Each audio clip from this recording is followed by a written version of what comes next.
Transiger, qu'est-ce que ça veut dire? Transiger, c'est mettre fin amiablement à un différend. Ça peut se faire dans le cadre d'un précontentieux ou dans le cadre d'un contentieux, c'est-à-dire lorsque les parties sont déjà liées dans une procédure judiciaire et vont décider en cours de procédure de mettre fin à leurs différends en signant un accord.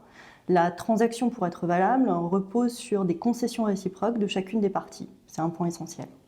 Pourquoi transiger?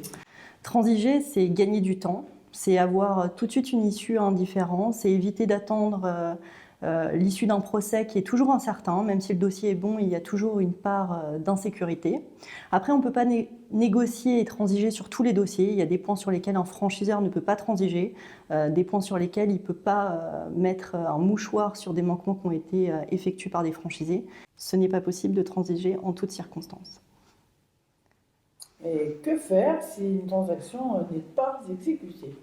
De deux choses l'une, soit la transaction a été homologuée, c'est-à-dire qu'une fois qu'elle a été signée, elle a été présentée à un juge qui va l'homologuer, c'est-à-dire qu'il va apposer la formule exécutoire sur cette transaction, ou bien elle ne l'a pas été, et dans ce cas-là, finalement, la transaction est un accord, comme un autre, qui devra être soumis à un tribunal pour savoir si l'une ou l'autre des parties a exécuté ses obligations.